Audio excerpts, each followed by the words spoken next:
नमस्ते। कक्षा 9 हिंदी साहित्य। दो बैलों की कथा का तीसरा शीर्षक। अरे यह क्या है? कोई सांड डॉकता चला आ रहा है। हाँ, सांड ही है। वह सामने आ पहुंचा। दोनों मित्र बगले झांक रहे हैं। सांड पूरा हाथी है। उससे भिड़ जाने से हाथ धोना है, लेकिन न भिड़ने पर भी जान बचती नहीं नजर आती। इन्हीं की तरफ आ भी रहा है। कितनी भयंकर सूरत है। मोती ने मूक भाषा में कहा और बुरे फंसे। जान बचेगी, कोई उपाय सोचो। हीरा ने चिंतित स्वर में कहा। अपने घमंड में भूला हुआ है। आरजू बिन्नत न सुनेगा। भाग क्यों न चलें? भागना कायरता है तो फिर यही करो, यही मरो। बंदा तो 9 2 11 होता है, और जो दौड़ाए। तो फिर कोई उपाय सोचो। जल्द उपाय यही है कि उस पर दोनों जने एक साथ चोट करें। आगे से रगेदते हुए तुम पीछे से रगे दो। दोहरी मार पड़ेगी तो भाग खड़ा होगा। मेरी ओर झपटे तो तुम बगल से उसके पेट में सींग घुसेड़ देना। जान जोखिम है पर दूसरा उपाय नहीं। दोनों मित्र जान हथेली पर लेकर लपके। सांड को भी संगठित शत्रुओं से लड़ने का तजुर्बा न था।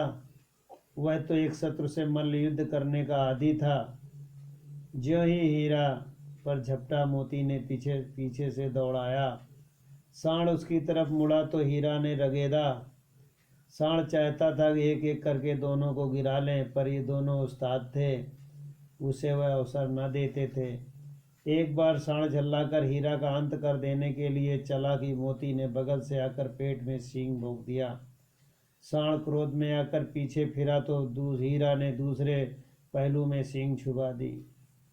आखिर बेचारा जख्मी होकर भागा और दोनों मित्रों ने दूर तक उसका पीछा किया, यहाँ तक कि सांड बेदम होकर गिर पड़ा। तब दोनों ने उसे छोड़ दिया। दोनों मित्र विजय के नशे में झूमते चले जाते थे कि मोती ने अपने सांकेतिक भाषा में कहा, मेरा जी तो चाहता है कि बच्चा को ही मार डालूं। हीरा ने तिरस्कार किया। गिरे हुए बैरी पर सींग न चलाना चाहिए। यह सब ढोंग है। बैरी को ऐसा मारना चाहिए कि फिर न उठे। अब घर कैसे पहुंचोगे यह सोचो। पहले कुछ खा लें तो सोचें। सामने मटर का खेत था। मोती उसमें घुस गया। हीरा मना करता रहा पर उसने एक न सुनी।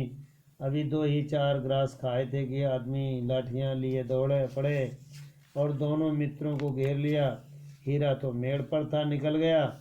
मोती सींचे हुए खेत में था। उसके खुर कीचड़ में धंसने लगे। न भाग सका, पकड़ लिया। हीरा ने देखा संगी संकट में है तो लौट पड़ा। फंसेंगे तो दोनों फंसेंगे। रखवालों ने उसे भी पकड़ लिया। प्रातःकाल दोनों मित्र काजी हाउस में बंद कर दिए गए। शीर्षक 3 में प्रश्न इस प्रकार है। कौन डाकता चला आ रहा था, ये किसने सुना? दूसरा प्रश्न इस प्रकार है। मोती ने मूक भाषा में क्या कहा? तीसरा प्रश्न है।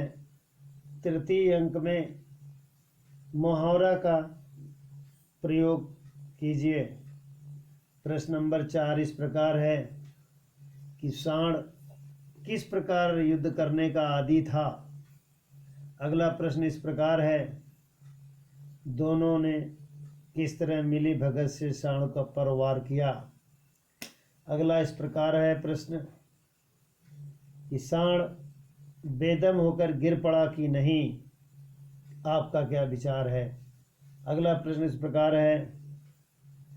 हीरा ने मोती से क्या कहा मटर के खेत के बारे में? अगला प्रश्न इस प्रकार है कि खेत के मालिकों ने किसको पकड़ लिया? बालक स्वयं करेंगे। अगला है शीर्षक नंबर 4 है। दोनों मित्रों को जीवन में पहली बार ऐसा साबिका पड़ा कि सारा दिन बीत गया, खाने को एक दिन का भी न मिला। समझ में ही नहीं आता था यह कैसा स्वामी है। इससे तो गया फिर भी अच्छा। यहाँ कई भैंसें भी थीं, कई बकरियाँ, कई घोड़े, कई गधे, पर किसी के सामने चारा न था। सब जमीन पर मुर्दों की तरह पड़े थे। कई तो इतने कमजोर हो गए थे कि खड़े भी न हो सकते थे। सारा दिन दोनों मित्र फाटक की ओर टकटकी लगाकर ताकते रहे, पर कोई चारा दिखाई न दे दिया। तब दोनों ने दीवार की नमकीन मिट्टी चाटनी शुरू की। इससे क्या तृप्ति होती है। रात को जब कुछ भोजन न मिला तो हीरा के दिल में विद्रोह की ज्वाला दहक उठी। मोती से बोला, अब तो नहीं रहा जाता। मोती,